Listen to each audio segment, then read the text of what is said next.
Sophia, appreciate you sitting down with me. Excited to chat with you a little bit today. Yeah, same. I'm excited. Yeah. So the question I love to start out with everybody is really, where were you born and where did you grow up? Well, I was born here in Troy, New York, and I love that I just learned that you were born in LA. That's my favorite thing. I just came back from there, Yep. and I love that I just popped back from your hometown. Yep. So I'm from Troy and born and raised downtown Troy next to the Italian Community Center, but I'm not Italian. Everybody always thinks that. But I talk with my hands a lot. I try to refrain from that, like on visuals, because it'll just catch my hands all the time. But yeah, I was just born and raised here and hopefully planning on leaving soon. Okay. Well, we'll talk about your feelings about the capital region because we've talked about kind of the positives and perceived negatives about the 518. But I wanted to ask you about Troy because I have played bocce at the Italian Community Center. Oh my God, really? Yeah. Have you ever actually played bocce there? I never went and played bocce there, but they used to have a bazaar, like a little fair. Yeah. And my dad would take me and my sister down there when we were like kids, and they would have like all these little games like set up. And our favorite game was like this little, like you know when you go to a fair and there's all the balloons and you throw the dart. Yes. And you pop it and you would win something. Our favorite thing was like to play that, and we would win like these picture frames. And I don't even remember what picture was in them. We were just obsessed with it. So we would just spend like $50 there popping balloons. That's amazing. Yeah. So in the New York State Legislature, one of the biggest fun days of the year is Italian night at the Italian Community Center in Troy. Festa Italian. It's a big Festa Italiana, excuse me. It's a big fundraiser for all things Italia. And so the Italian lawmakers have a lot of fun with it. They have a bocce tournament. It's a whole thing. I did not know that. Are you Italian? A little bit. Okay. My mother is Italian, so I'm at least a quarter Italian. Yeah, it's somewhere in you. Yeah, it's definitely somewhere I in wish. me. But in terms of growing up here, yeah, I want to ask you a little bit more about that. So you've mentioned throwing darts at balloons. Yeah. What else was life like for you growing up here? It was really outdoorsy, I think. Like, I feel like growing up, like, so my parents never wanted me to like venture into downtown. My mom was from Boston Spa, Saratoga area, so she was not like in the city scape. She grew up like around horses and stuff, which if you met her now, you literally would not think that. And then my dad grew up like downtown, but he grew up like hunting, dirt biking, fishing, like stuff like that. So I feel like he had like a really big pull with like our childhood. So I grew up like going fishing with my dad, dirt biking, we went camping a couple times, but we were like really outdoorsy, like playing in the mud. We were always around like my cousins. So we have like a big cousin family, and we would just be those typical kids outdoors making potions like in a bucket, and it'd just be like the nastiest stuff we can get together. And then we would go up to like my grandpa or any aunts and uncles, and we'd be like, do you want to buy our potion for $1? So from a very early age, I was selling and in the sales. And then, I was just like a really tomboy type kid, which is like so far from what I am now. But I feel like she's still in there somewhere. I'm just like a lot more girly pop now. So as a potions girly, was Harry Potter more of a documentary for you? I didn't watch Harry Potter. Really? I recently watched it. Okay. I recently watched it because my sister got into it. So she's like super into like all the Harry Potter, Marvel, like stuff like that. And I never got into it, but I did recently watch it. I fuck with it. It's pretty, can I swear on here? Oh yeah. Okay, cool. Yeah.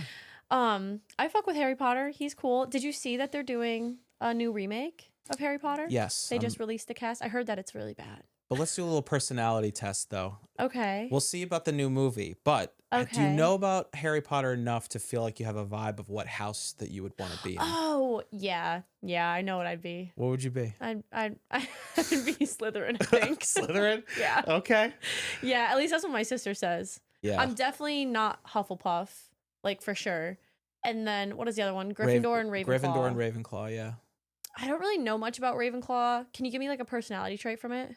Oh gosh. Because I feel like I would say I'm either Gryffindor or Slytherin. Like I'm not really like sneaky in like a bad way. She says I just give off Slytherin. I could see you in Slytherin. Yeah. Everybody who I think likes to think of themselves as a hero would like to think they're a Gryffindor person. Right. Like I feel like I wouldn't put myself in that category, but like based off of I feel like what my friends have said about me, like I do fall in there, but I would give myself Slytherin because I feel like it's Cool. Yeah, I feel like I could cosplay as Slytherin, have the bad boy vibe at time, Right. Gryffindor at time, I but give you Gryffindor Hufflepuff. Gryffindor Hufflepuff? Yeah, you just Okay. give just the best sweet energy. So I just feel like that's what Hufflepuff gives to me, is just like very, very sweet. Okay. I'll Yeah. take that. I'll Yeah. take that as a win. I know, but yeah, I never watched it when I was younger. I know they like all came out and stuff, and I just never got into it. Yeah, and you talked about dirt biking. I know I'm a few years older than you, but are you familiar at all with the Disney Channel movie Motocrossed? Oh yeah. Okay. Yeah, Was yeah, that kind of the Sophia vibe of I did watch. Yeah, so my older cousin, he grew up like racing, and then I had another kind of like, you know, those cousins and aunts that like really aren't your cousin and aunts. It's just your mom's friends. So Yep. like he wasn't really like my cousin, but like he grew up like racing, and then my other like I had like a few boy cousins, and they like all kind of were into that. So I was like, I want to be into that. So I never had like gear, but I had like, you know, a helmet and gloves and Okay. goggles, like whatever. And yeah, I would like dirt bike. And then one time when I was like 6, so my dad got me my first dirt bike when I was like 6 or something like that. And I didn't understand that like when I wanted to get off, I had to like release the gas. So when I was like nervous or like if I was scared, I'd just be like, oh my God. And I'd crank it even higher. So I cranked it and I like flew into like my grandfather's Winnebago, and I caught my leg in like the engine, like the chain and stuff.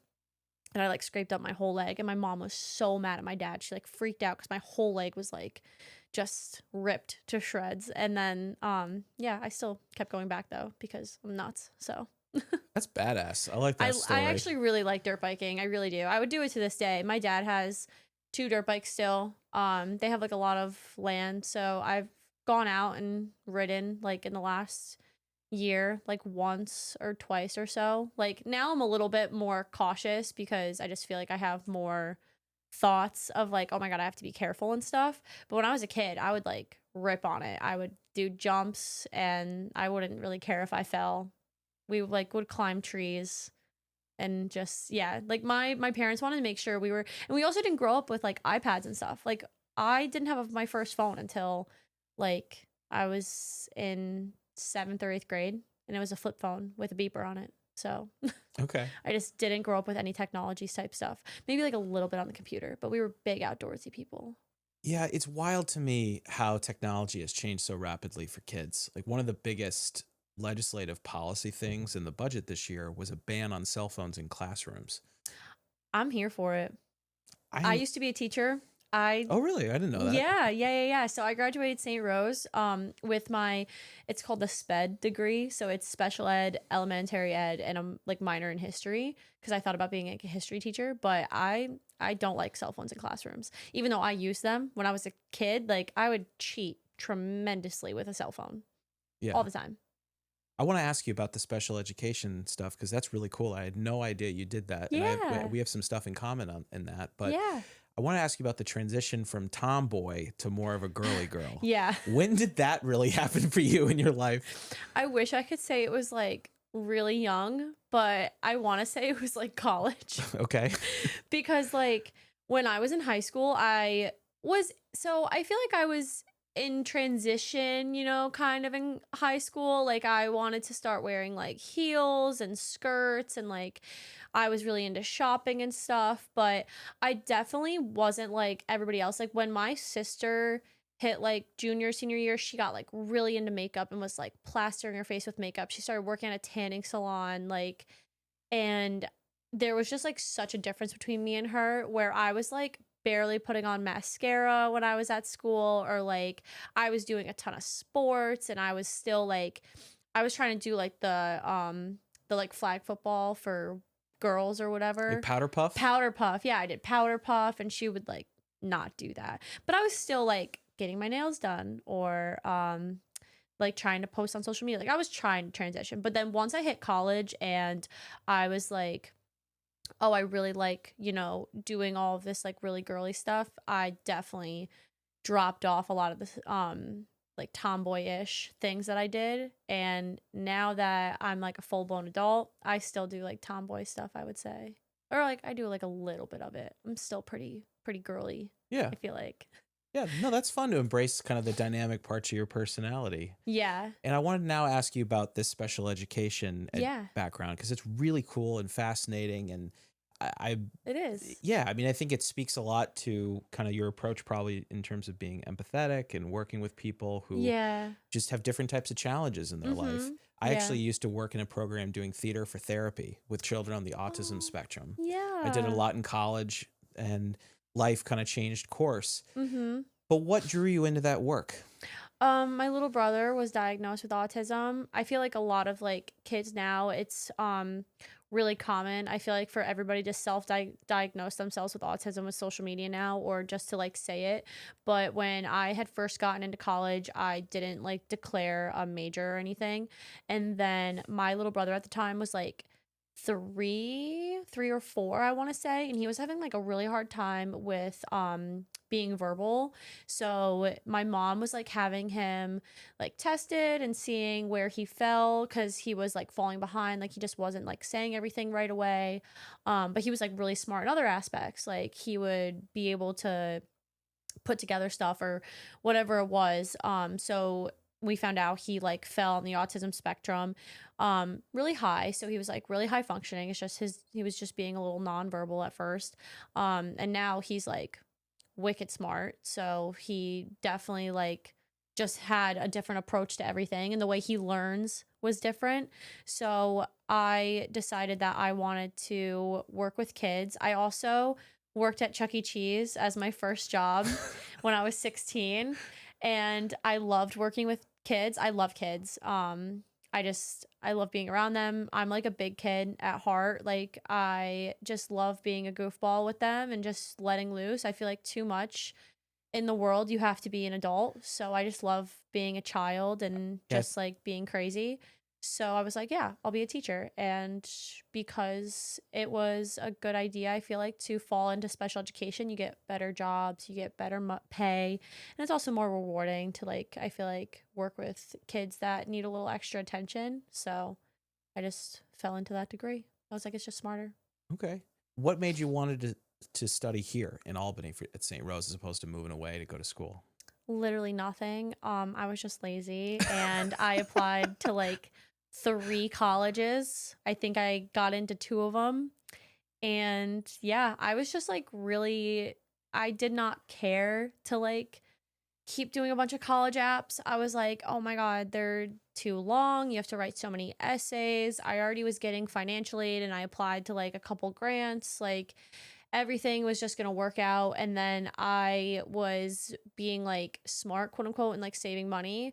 So like I had to pay for like everything for college, and then anything outside of college, like my car, like everything I had to pay for as well. So it just financially made sense to live at home at the time and to like save money, because if I moved somewhere else, like it would have cost extra to have, excuse me, it would have cost extra to have like a dorm. It would have cost extra to like have a meal plan and all that. And I just like didn't have the money for that. So I just stayed at St. Rose. And I did actually contemplate leaving the end of my sophomore year. And instead of transferring schools, I studied abroad. Okay. So So your first job was at Chuck E. Cheese. What kind of jobs were you doing to get yourself through school? so I ended up leaving Chuck E. Cheese and working at Hooters. Okay. A big jump, but I made really good money there. And I was, so at Chuck E. Cheese, the only reason I got the job there was, one, because I was like, I love working with kids. It's really fun. And I was a like birthday party hostess. So I would put on the birthdays, like run all the food. It was basically like being a caterer, waitress person, but like you would also have to go do other things because you're obviously at Chuck E. Cheese. And then I moved up to like an assistant manager. So I was like managing the parties. And then I was like, this sucks. I have like no time to do anything. And now I'm in college. So I should look at getting a different job. And this is a really funny story, actually. So me and my family were going out for dinner. It was for my sister's birthday, and she's a brat and was crying. And she was like, I want to go to Delmonico's. I want just like a really big steak dinner. And like I said before, like my family didn't have like a lot of money or whatever. And I was like, we shouldn't waste money on going to Delmonico's. Like, you can eat somewhere else. Like, we don't need to, like, because it's 5 of us. And if it, like, I didn't like fitting the bill all to my parents, even though that's like normally what happens. Like, the parents just fit the bill. I hated that. I would always like try to pick up the check if I could, or like split it or something, just because I don't like having them just like pay for everything. I don't know, it's just something about me. So I was like, you're just being a bitch, like, let's go somewhere else. And we wound up going to Hooters.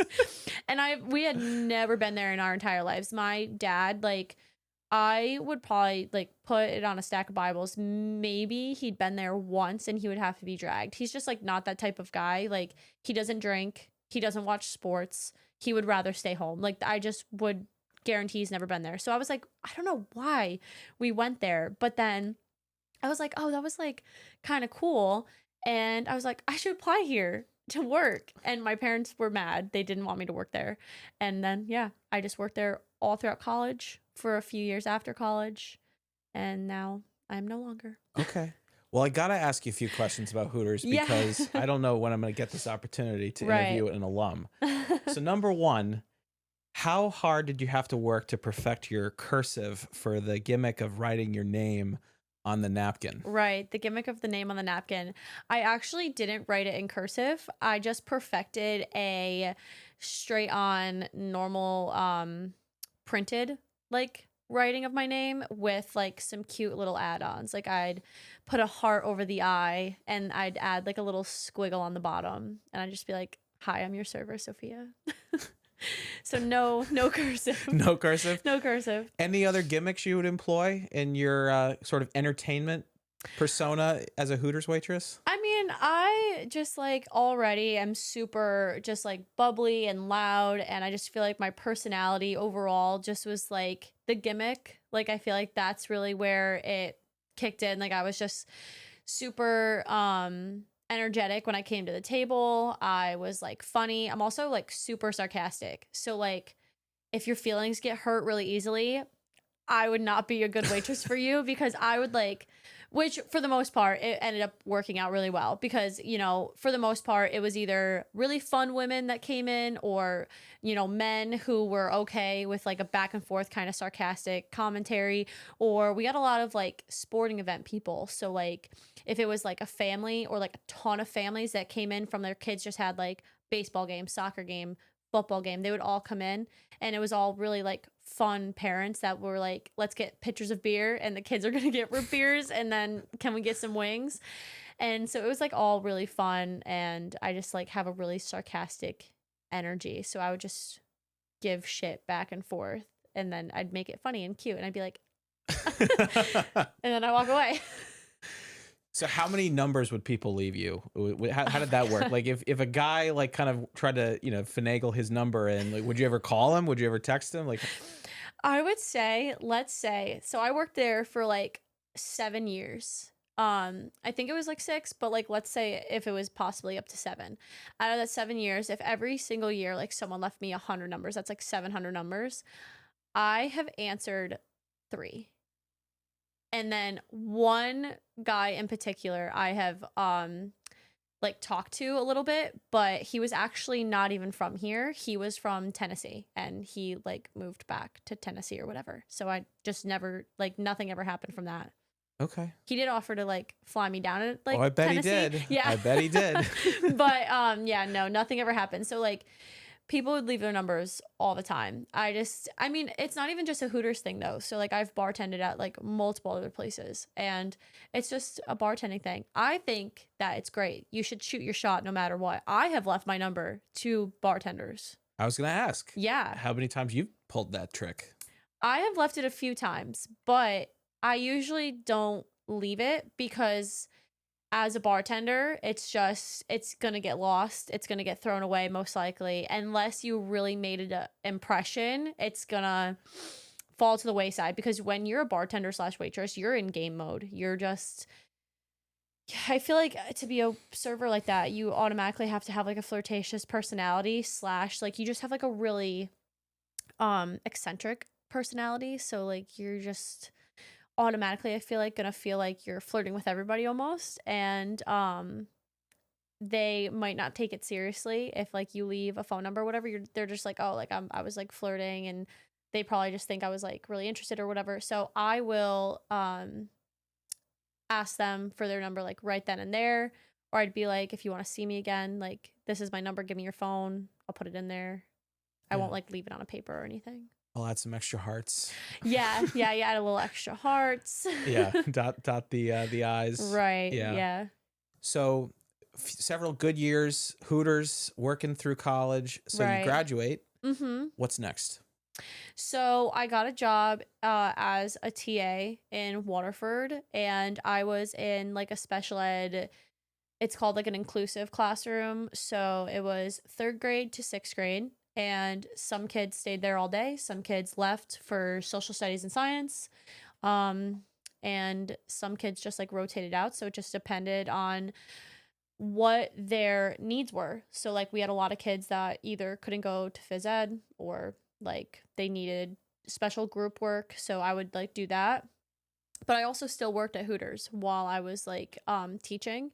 And then I decided to leave teaching because I realized I was really into like travel, and I wanted to see the world like while I can. I feel like everybody used to say like, oh, you can see it when you're older and you have a lot of money. But now it's like, why would I go when I'm older and I can't walk up these, like, have you ever seen like those stairways in like Hawaii or something? It's like, yeah, I'm not fucking doing that when I'm 70, 65, when I can retire. So I'm going to do it now. So I did. And I still stayed at Hooters for like, this is like within the 7 years I stayed there after I like quote unquote quit teaching. And then in about like the end of 2022, I was like, I don't really want to be up here anymore. I'm like kind of sick of this. So in 2023, I moved to Florida, and I bartended, served down there, didn't think about teaching.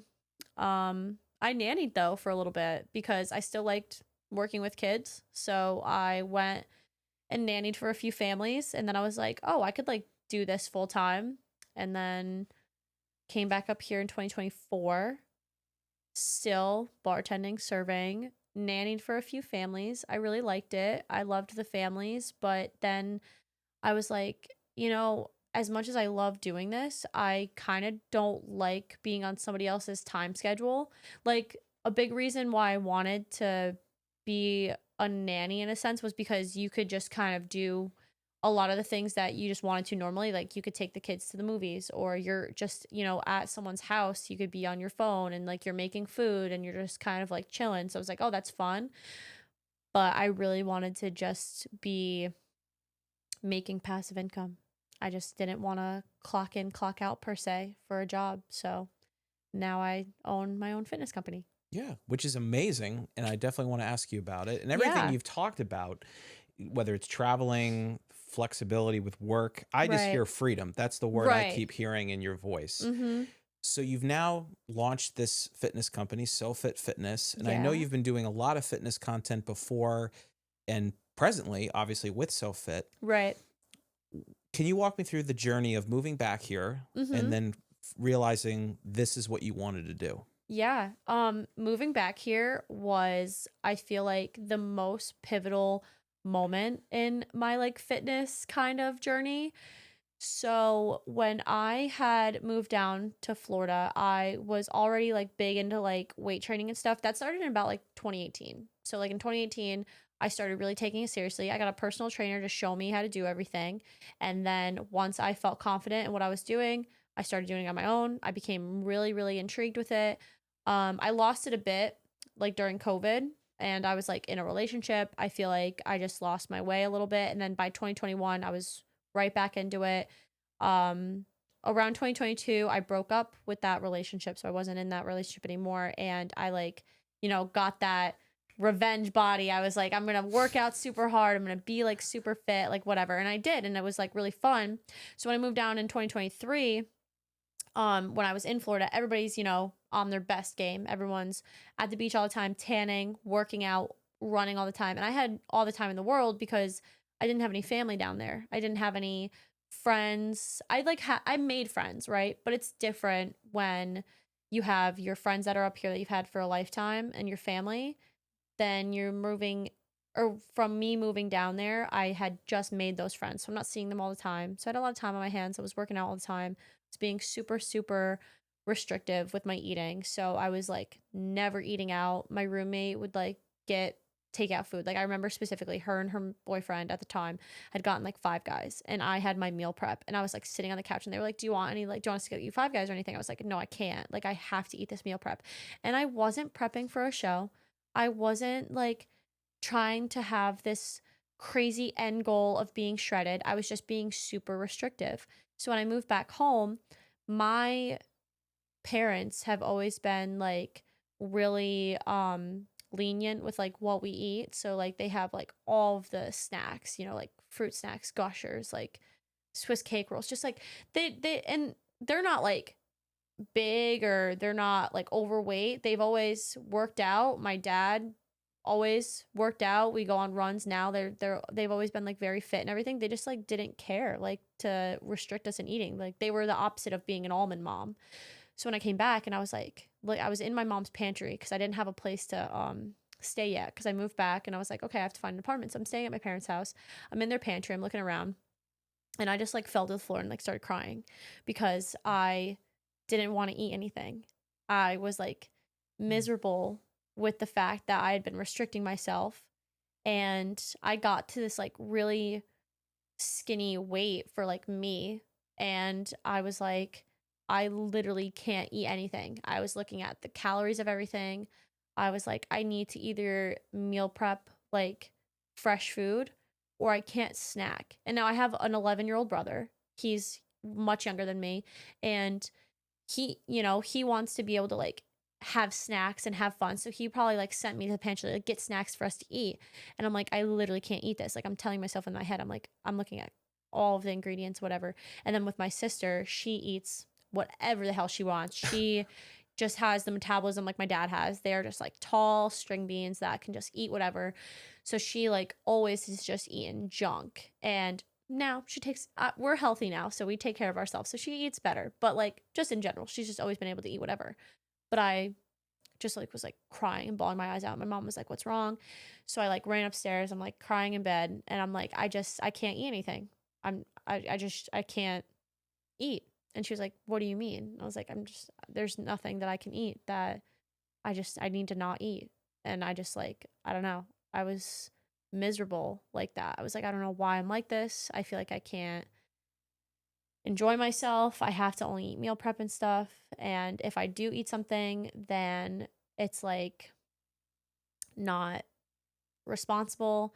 And I never like I talked about this on like my podcast that I did. I had my friend on, and she struggled with like anorexia and stuff. And I hope it's okay that we like get into this No, please. type stuff. Thank you for sharing. Yeah. So I never feel like I got like diagnosed or anything with anything. And I never made myself throw up over food. So never was like bulimia or anything. But I did like get super into looking up like anorexia type stuff. And I was like, I have a problem. Like I was like, this is like really bad. So like my parents helped me, and I just started to want to do workouts that were fun and not force myself. I felt like I had this heavy weight on my shoulder that was watch what you eat, and also you have to go to the gym every day. Like it was like you have to. If you don't go to the gym 7 days a week, then something's wrong with you. But really what was wrong with me was that I was telling myself I have to go to the gym 7 days a week, and that I can't enjoy myself. Like you can't have cake when it's someone's birthday, or you can't do this. Like I was like, that's bad. So I geared my workouts and everything towards just having fun and living healthy. And I still struggle a little bit with like body dysmorphia and stuff, but that's kind of how I got into the start of So Phit Fitness, because I want ladies to just have fun working out and be comfortable with working out and just let loose and just be healthy. Yeah. Well, Yeah. let's unpack a lot of that. And first of all, thank you for sharing that. And I can tell that you think about these things very deeply and very personally. And again, I don't take it lightly that you're comfortable sharing this stuff. And I know different people will be helped by feeling that you're with them and understand their experience. As a guy, I joke that I'm on team washboard abs versus team dad bod or father figure. Right. But for women, I just know there's so many different dynamics that go Hmm. into the internal psyche of thinking there's a particular body type, whether it's other women potentially judging how they look, Right. thinking if, assuming they want to date men, how do men think about their body? Uh, how do you think about it for yourself now, given everything you've just shared that you've gone through? Yeah, so I used to like really care about physique. I, wanted to look good so I felt good. Not internally though. Like I worked out so I felt good in like the mirror or in like Instagram posts and to other like you said like potential men to date or I mean, I feel like women always compliment women. So I feel like in my head I've never really worked out like for other girls like to be like, "Oh my god, you look so good." I feel like women just naturally, and that's probably the like really girl in me thinking this, but I just feel like women naturally compliment everybody. They always think that just women are gorgeous. So I feel like for the most part it was just like internal. Like I just wanted to look good for physique wise. And after my whole like meltdown or whatever, my sister went around and turned away any mirror she could. Any mirror besides like the bathroom mirror. So that was like on the wall, right? So like I have mirrors everywhere. She was like, that's a problem too. Like you literally go around just to make sure. And this is a huge problem like in general with like social media and stuff. Like I've seen this all over on like women's fitness TikTok. Like you'll be walking by a mirror, and if you're like a gym girl or like a gym bro or something like that, you go to the mirror and check to make sure your physique's not lost. Like you check your gains always. It's like, okay, do I still have a definition of abs? Do I have a tricep? Do I have shoulder muscles, like back muscles? I still do it, but now it's not as like negative. I reinforce with a lot of like positive comments and stuff like that. And a lot of it is positive comments about how I live my life now too. Like all the adventures I go on with like my family, or I think about like all the fabulous like dinners I do and stuff like that. And I'm still like in very good shape. I still am like very healthy. And now instead of feeling like I have to like look good on the outside, I just try to focus all of it on health and gut and like nutrition on the inside. I appreciate you sharing that. And I had Kristen Sarasi, who I know you know as well, Yeah. Saucy Sarasi on. Yeah. And one of the things that I really appreciate about her own approach to fitness is that in my mind, it's a lot more practical. She'll go out like you and enjoy a lot of restaurants and do content with restaurants or Yeah. different like kind of cocktail stuff for her Mm-hmm. too. And that's how I think most normal people approach it. They want to be able to look good and still have pizza once in a while. Yeah, it's called It's balance. called balance. Yeah. For me, I have very specific goals, so I like to do that to a point. Right. But you talked with me a little bit about alcohol before we started recording, Yep. and I've been alcohol free now for a couple years, and it sounds Awesome. like you've been. Love that. Thank you. And it sounds like you've been experimenting a little bit with cutting that, at least cutting back on it a little Right. bit. Yeah. What's your approach to alcohol right now? Right now it's super minimal. Ever since I was like I would say 24, I just started to realize there's no point to it. It ages you faster. It cuts down your growth time with fitness. It like ruins your sleep, gives you headaches, hurts you like internally as well as like externally. So I was like there's just no point to it, but I'm also still just a girl who loves a martini. So sometimes I'll just allow myself to have a martini with dinner because I want to, but I don't like casually just go get a drink. Or even sometimes if we're out having drinks, and I say that like air quotes, like if we're having drinks, I'll have like a mocktail in LA. For like instance, my sister's big on the espresso martinis and stuff like that. If she wants to have a drink, like she can, but I experimented a lot with like the mocktails. And that actually leads in, or not like leads into, but just like trots back to what I was just talking about with restricting and stuff. I used to not even want to let myself have a mocktail.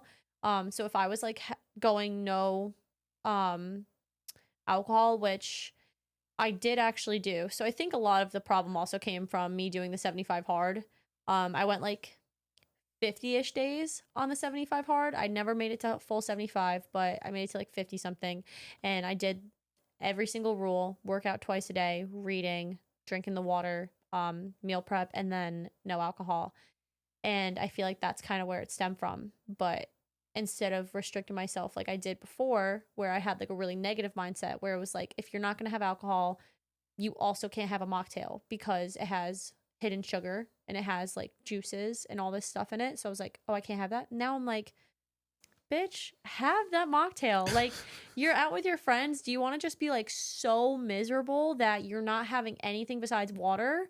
Or do you want to have a mocktail and feel like you're a part of the group? And now that's what I do. If I feel like having a mocktail, I have a mocktail. If I want to have a cocktail, I have a cocktail. You do you. I love it. Yeah, that's Yeah. it. And that's so important that you've just talked about. You have to be able to at least be with your friends in social situations. And thankfully, there's a lot of great options that are non-alcoholic now. So Right. at least you don't have to feel like, I mean, I can pound Diet Cokes like there's no one's business. Oh, Diet Coke. Yeah. With I know. lime? Oh, yeah. Oh, yeah. Yeah. That's good. But the ability to just hold like an athletic brewing or just having the feeling of something in your hand that you don't feel so out of Right. place. Yeah. Or even just a club soda sometimes that can look like a vodka soda. That's perfect for me too. I do the same thing. If you don't mind me asking, I don't know how long you or not how long. I don't know the reason why you kind of like decided to be super sober and all that stuff. Yeah, it's it's multifaceted. A lot of the reasons you just outlined about just it's healthier. Yeah. For me, in my particular fitness goals, Yeah. I was never a big drinker at times, but Right. certainly there's times that I probably made a choice that I wouldn't have made if I hadn't had too much alcohol. Me. Yep, you know, Me I in think college. we've all been there. Yeah. But it just felt like if you don't need it, don't do it. Yeah. And What's the it's been point? such a good decision for me. But it is hard, especially in the capital region when we have the weather we have. Ugh, It's terrible today as we're awful. recording this. Yeah. And I think so many people kind of live to escape the reality that they're in. And how many Yes. social situations do we probably both get invited to Yep. where it's completely predicated on either food or alcohol? That's like my biggest problem with living up here a lot of the time is exactly that. Like all the events or anything that we do, it is all geared towards eating and drinking. And I'm like, that is not, I feel like, my goals or like what I want to do. And it's actually like causing me to like set back because anybody ever asks you to do is like, hey, let's go get a drink. Hey, let's go get some food, or let's go here, like if it's like to the mall or something, but we're still gonna get food or something. And that's one of my biggest problems is like that situation in this area. That's like all there is to do. Yeah. Except Mocktail Mommy with Ashley Salvador and I think her name's Kai. Yes, Kyle Elise. Kyle Elise. Kyle, Yeah. yeah. I'm actually going to my first Mocktail Mommy event June 12th for bingo.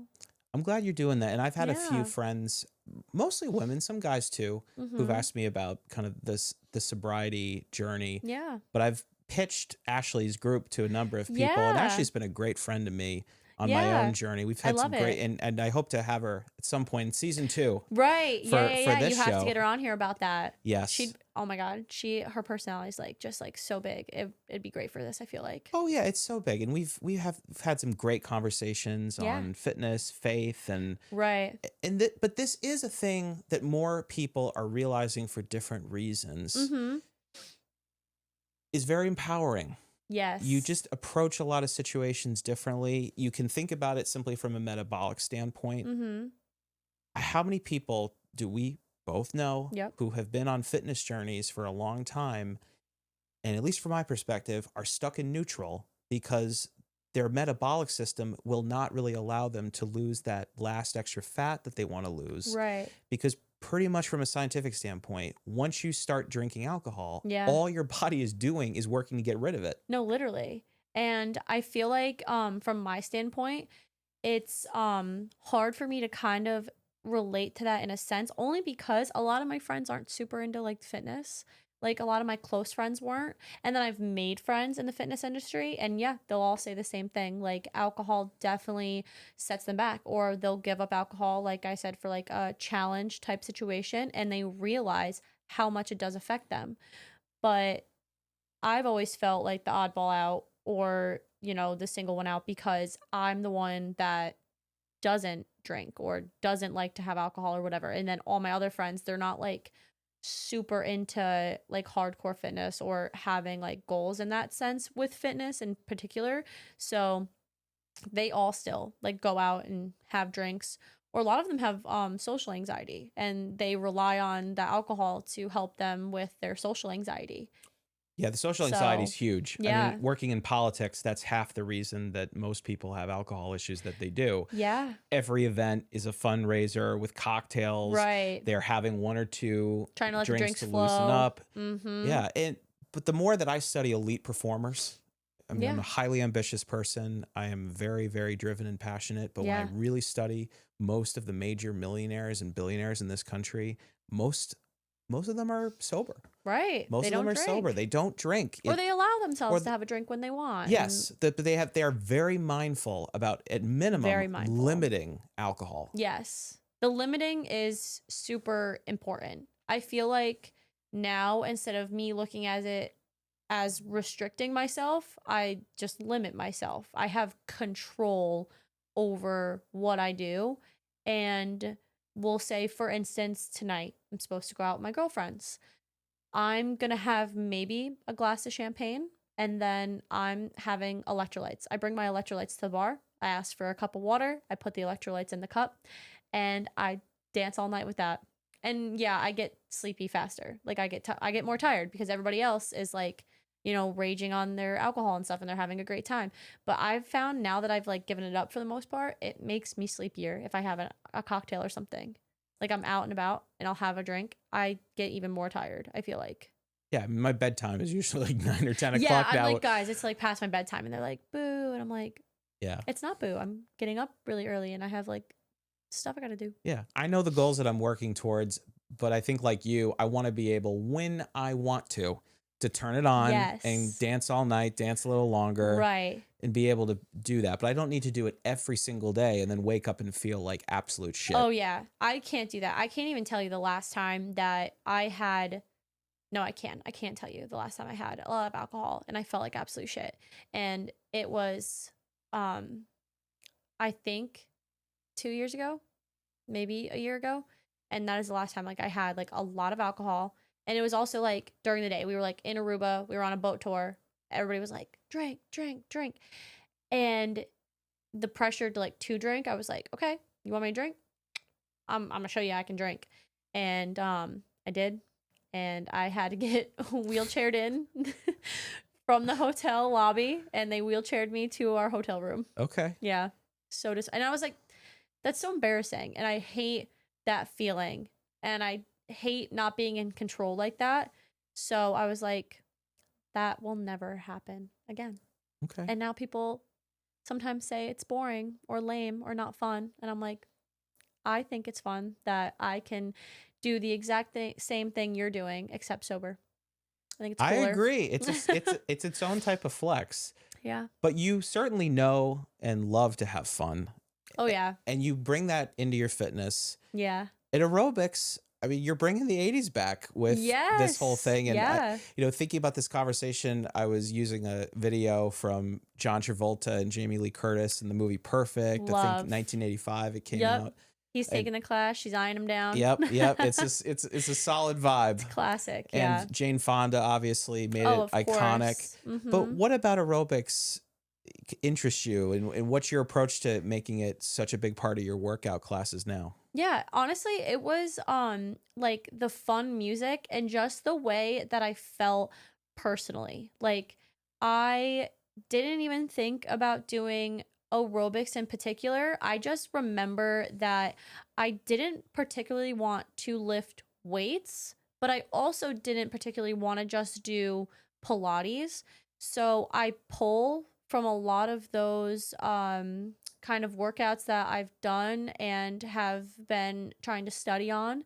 So I just take those and I incorporate them into like the aerobics world. And then I do like my own type of, you know, quote unquote research through going back to like old videos like Jane Fonda, and I don't remember all of their names, but I definitely have seen them all on like YouTube and stuff. And I just like go through and I pick out aerobic style workouts that I like. I pick out the ones that I don't think I can do, and ones that just like kind of like don't make sense. Like they probably just put them in the VHS tape or something just like for fun, but I'm like, okay, that's not actually going to like do anything. So I just like mix it all together into like a little 30-minute workout, and I just think that it's fast, effective, and fun. Yeah. You know, as a single guy, I do recommend to other single guy friends that the odds are pretty good if you go to a yoga class or Pilates class, bar Right. class, group fitness classes, but you're intentional about having your classes be just for women. Yes, that's huge. Yeah. Why is that so important for you? I have a lot of friends that have social anxiety and gym anxiety. So they don't go to the gym because they don't like having men staring at them. They don't, there's like Yeah. select few that still do that and stuff. And they just like won't even attempt to go because of that fear. So and I know a lot of women like who struggle, let's say, with body image or body weight. You feel more comfortable going to a class. Like I saw a recent video on Instagram, and it was a girl wearing this super cute activewear set, and she was like, I'm going to wear this teeny tiny little activewear set to my Pilates class because I know the girls will get it and the guys like don't.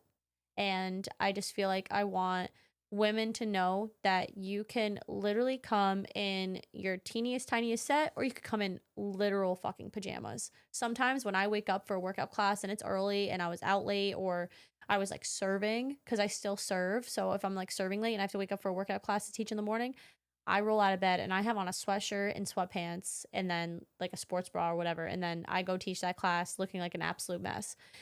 But I don't care. There's no men there. There's just like the girls there, and it's just like fun. And we're just playing Sabrina Carpenter and Nicki Minaj, and yeah, we have like the 80s music and stuff like that for sure because I have a lot of older women that take the class, but it's just to make the women feel comfortable and safe and to let them know that we're just here to be healthy and to get you into fitness in some sort of way.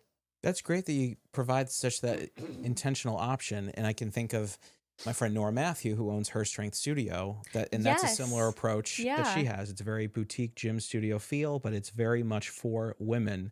But as a guy, there's also women I know who very much have the opposite approach. They want to meet guys potentially, Right. so they want to work out alongside them. And Yeah. for me, it's also important as someone who's looking to date to be with a woman who at minimum is prioritizing their fitness to some extent and a Right. healthy lifestyle as well.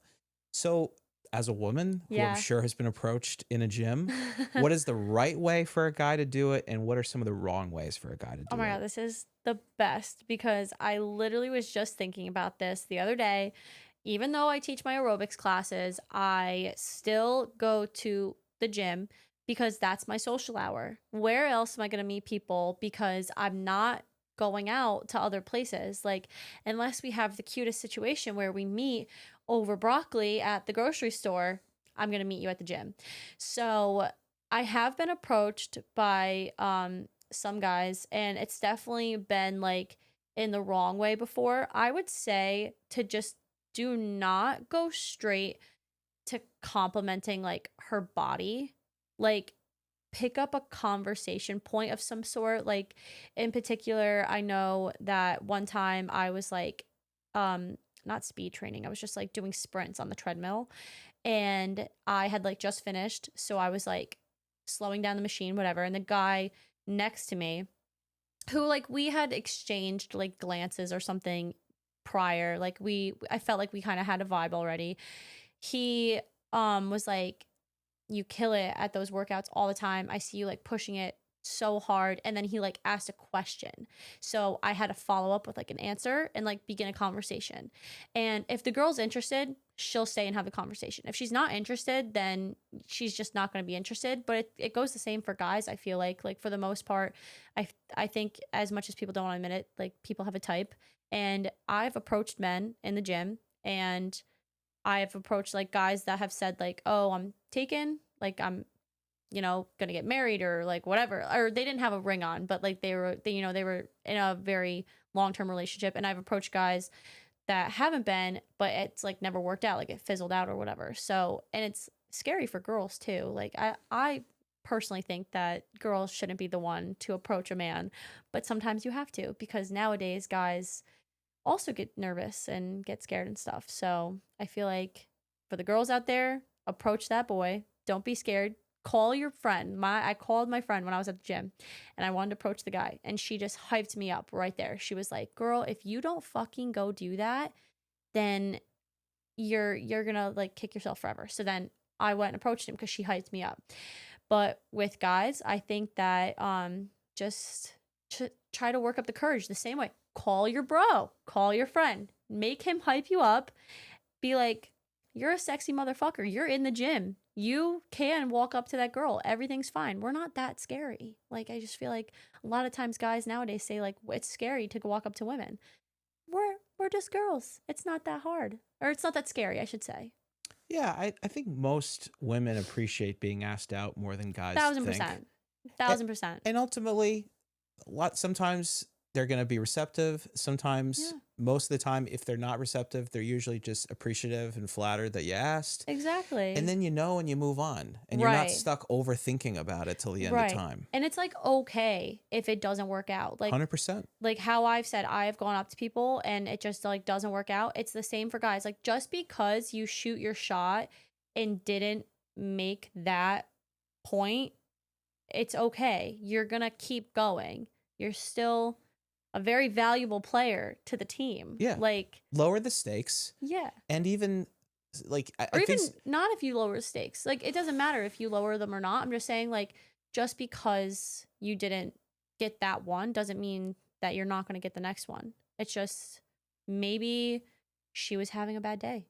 Maybe she just wasn't interested, or maybe she's talking to somebody else and didn't want to, explain her situation, whatever. Yeah, I'm saying lower the stakes more so in the sense that it's not that big a deal depending on what the outcome is, especially if you're quote unquote rejected. I think especially as a guy, one of the biggest emotional maturity standpoints that you can really show is your ability to handle rejection and demonstrate 1000%. Emotional resilience. Right. Because ultimately, both men and women, you're going to have people that for 100%, there could be a million reasons to echo your statements of why someone just said, hey, it isn't going to work. They could be talking to somebody else. And we can, as a guy especially, I know sometimes when I was younger, I would go ESPN about it in Sports Center. I'd play the highlights in my head of like, oh, what could I do differently? Yes. What did I? And it's just stop. It doesn't just move on. Just move on. It's fine. And like, it's hard to do when you have such a crush on someone, Like I feel like with the story I just told about the guy that talked to me on the treadmill, I did particularly have like a crush, and I was like really upset later down the road when it like didn't work out.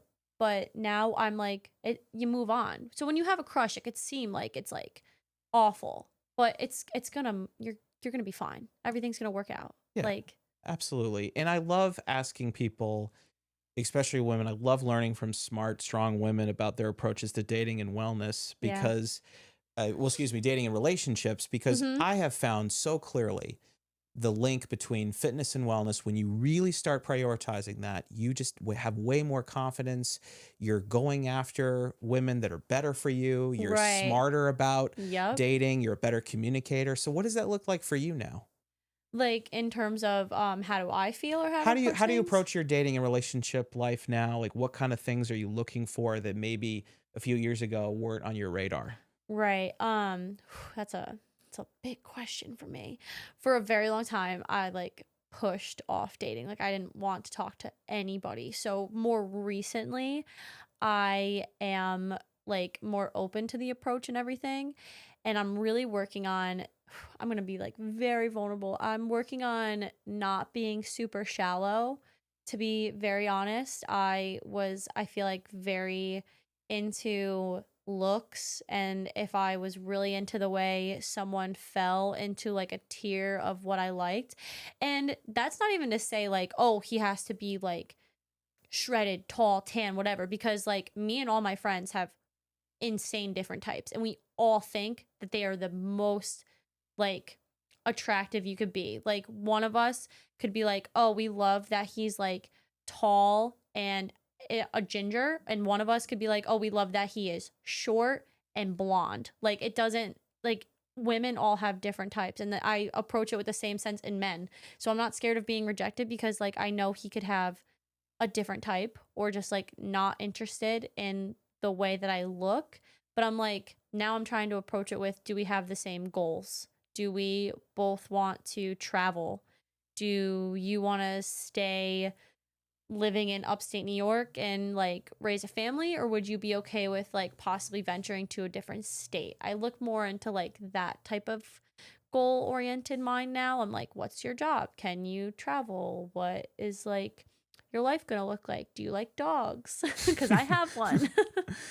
That makes a lot of sense. I think for me as a man actively dating and, you know, wanting to meet that special person, Right. the struggle that I have is, number one, I don't fall into a lot of the toxic masculinity nonsense that's out there. Mm-hmm. Too many guys are behaving like little boys, blaming women for all their problems, and that's bullshit. It's bullshit. Men need to step up their game and elevate themselves, work on being healthy, emotionally available, 1000%. and like just be good men. So be smarter. And be smarter. But the struggle that I see in social media is a screwed up world for everything. And I mean, obviously both of us being on social media, it's a little hypocritical. I know. I'm the biggest hypocrite about it. But I do think very clearly, if I could boil down what I'm seeing, is the question I'm always looking for, and I use this line, red flags ain't decorations. So what I'm trying to see is the woman that I'm interested in, is she looking for attention or affection? There's a big difference in those things. Wow. Huge difference. Huge difference. And then also, as somebody, again, I'd love to give the world to the woman of my dreams. Right. And work my ass off to make her feel constantly that more of a giver. Yes. That she is safe, secure, that she has got a guy out there being a soldier, hustling, like working every day to be a king for her. But that also requires her to, in my mind, want to be a queen. Mm-hmm. So the other thing is, are they looking to be a sponsor or a partner? That's a good one. Yeah. Are they just looking to my big one, I feel like, is exactly like that, but it's that like, I don't know if you ever saw the picture where it's like, are they just plugged into you and draining your battery, or are you guys charging each other? It's like, is there a give and take? Yeah. Or are they just like pulling from your battery super heavy? Yeah. I mean, we joked about your Tennessee guy who was looking to fly you down from Hooters. Yeah. But there's so many women I know like that who quietly have these guys who are willing to fly them to some exotic location and presume they know what they're paying for. Right. And so that's my only frustration sometimes with like, and I have a lot of female friends where I know some of them, they go through this and I roast them for it, because then they get frustrated. Oh, I can't believe that this guy is like treating me like a piece of property. And I'm like, well, what decisions are you making to potentially make them think that they like bought your time? Right. I feel like women have to be smart about it too. Like, I feel like with, this type of like world and stuff, like we can go back to like the Tennessee guy or whatever, you have to know like their intentions. You have to feel it and be smart about it. Like, are they really trying to, you know, show you kind of how you said, like the queen that you are, like, you know, take you out on these dates, but more importantly, like show you their family and their like affectionate side and stuff like that? Or are they just like texting you, hey, I'm going to fly you to Aruba? Or not even that, like, hey, you up? like, like, what are they telling you? You know what I mean? Yeah. So just know what category you fall in when you're talking to these guys, and your feelings won't get hurt. Because it's the same can go for women too. It's like how you said, are women looking for, what was it? Not the affection, the attention. Yes. Yeah. So the women can be looking for attention too, or like, they just want you to buy stuff for them or whatever. So women can be the ones who are users as well. Yeah, we all can be. And men are also guilty at times of being able to just like the attention versus actually showing affection. Yeah, 1000% more so, I feel like. Yeah. But I think ultimately it's about being self-aware enough to know where you are on that spectrum, to have a healthy ability to roast yourself when perhaps we indulge in those things and aren't really honest to the lofty goals we set for ourselves. Yeah. And there's so much toxic bullshit for guys out there about self-improvement. And Mm-hmm. sometimes I wanted to ask you also, you talked about women being like generally so confident and always encouraging other women. Mm-hmm. I want to challenge that a little bit and get your take on this because my frustration sometimes with groups of female friends is I think to their face, a lot of women are always really positive and affirming, but then Right. one or two people leave the room and then there's sometimes these passive aggressive comments that come out, Definitely. or even for women who look maybe more muscular than others. I know a Mm-hmm. lot of female fitness coaches who've Right. had other women talk shit about them behind their back Yeah. and sort of say be nice to their face, but then to Thousand other people percent. being, oh, they look really manly. Definitely happens. A And thousand that percent. messes up with women's confidence going into the gym. Oh, 100%. I think that there are mean girls out there. I have definitely experienced them. They have like said shit to me, and I just think that you have to weed through them, unfortunately, as a girl. Like that's why I feel like they always say it's so hard to make friendships in your 20s and even into your 30s or whatever. It's like because you never know who's talking shit behind your back. And it's super true. I just feel like you have to wean out the ones that if they give you a weird vibe, or this is a big one, if they're talking shit to you about someone who just left the room, they're probably doing it to you when you leave the room. So just keep that in mind. It's like, know, be smart again. Like, know who you're talking to. So, like, if I was talking to a girl, she just randomly decided to, like, put someone down, I don't fuck with that. I tell them, I'm like, I don't put other women down. If you don't agree with something that they're doing and it's like your opinion, you can say it, but you can also say it like right to their face because it's not putting them down. Then it's your opinion about something. Yeah. There's ways you can say it, and then there's also ways to like just keep your mouth shut. There's also ways to just shut the fuck up. Like just keep it in your head then. True. Except sometimes I really appreciate some friends of mine in my life who are radically honest. They will Mm-hmm. say whatever they're thinking, and at times it may offend people, but I Right. also know that I always know where I stand with them because they'll just if I'm doing Yeah. something that's weird to them, they're just gonna own it and just boom right out there. But again, they're your friends, right? You Yes. wouldn't expect them to talk shit behind your back. Yeah. So you weaned out, you know, Yeah. good friends. Yeah. You And have that's how I feel about a lot of my friends too. They're gonna call me out on my bullshit. But I don't expect them to like go talk shit behind my back. And if I don't have friends, I feel like that I suspect that because I don't keep them around. yeah. I have no problem cutting them off. And that's an important thing to realize that people are in your life for various seasons. I've had other Mm-hmm. guests on this show and we've had follow-up conversations where sometimes they've felt, oh, did I say something potentially that would have upset friends? And there's this muscle. I've talked about it multiple episodes of the IDGAF muscle, of the I don't give a fuck muscle. Like ultimately, if you know that you want to be in a growth-centered environment, Yeah. you are going to intimidate the living hell out of certain people who are not prepared to do that themselves. Right. And some of it comes from like insecurities. Like, well, most of the time I feel like if anybody's still like kind of talking smack about another person or they're putting someone else down, whether they're a male or a female, it usually stems from something they're insecure about. Yeah, I always like to remind people where I started on my fitness journey, in part because I take it for granted now that certain people who meet me, they just assume that I've been physically fit all my Right. life. Exactly. And it's important for me to remind them, no, like I actually really understand what it's like. Empathy is a critical value for me that I always want to demonstrate, but it is interesting as you grow, sometimes the environments that you get invited to versus the ones you didn't get invited to. So I Mm-hmm. wanted to ask you now, sort of in closing, Yeah. what are some of your bigger picture life goals for yourself? Certainly fitness, obviously I'd love to know that, but Yeah. just thinking about your life as a whole, where do you want to go?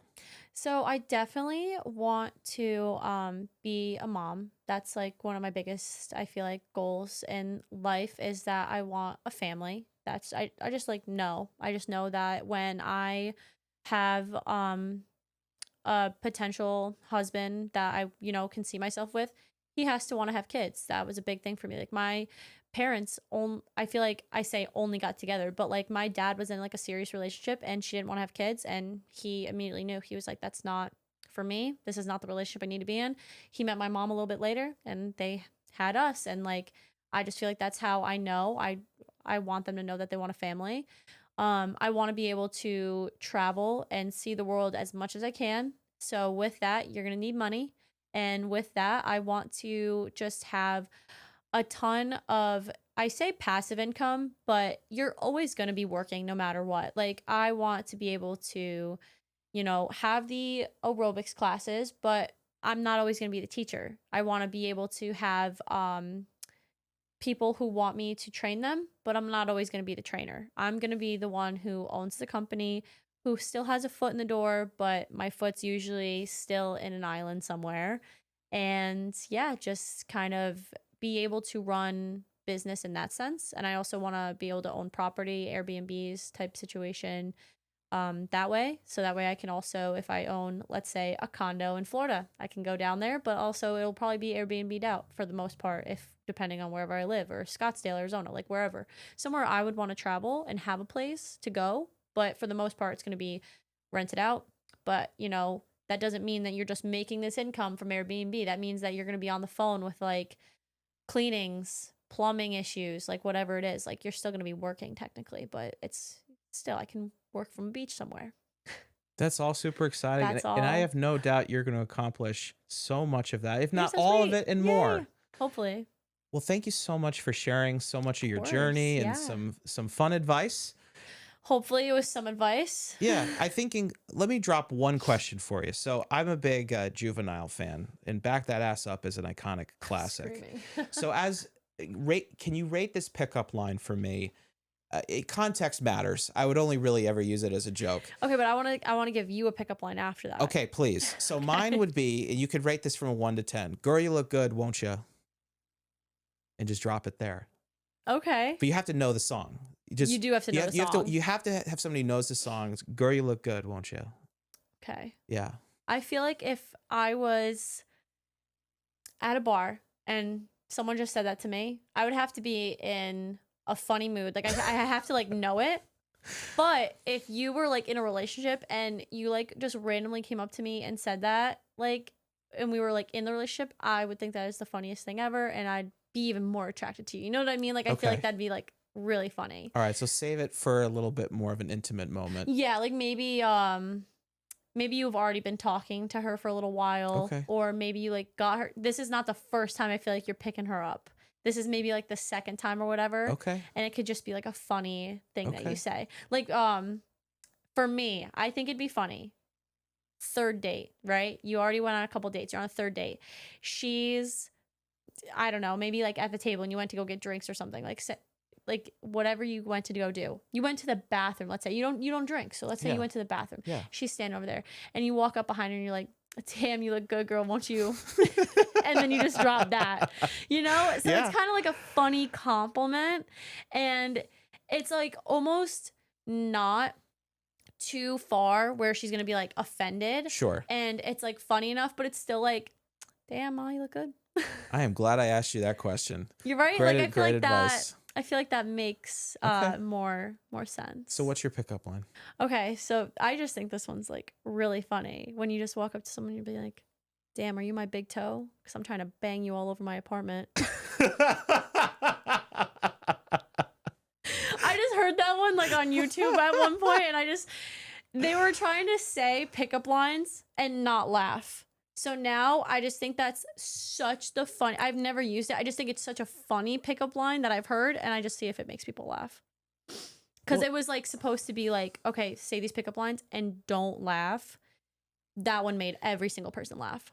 Well, you deliver it well. So I think it's so funny. You had a certain level of charm to it. Right. You have to add the like, you gotta the sell hair it. tuck. Yeah, the hair tuck, that was key. Yeah. You have to add that in. But I just think it's really fucking funny. Yeah. What a way to close it. Sophia, again, thank you so much for joining us. Yeah, of course. Thank you for having me so much. I appreciate it being asked on this fabulous podcast. I loved it. Thank you. Thank you. Yeah.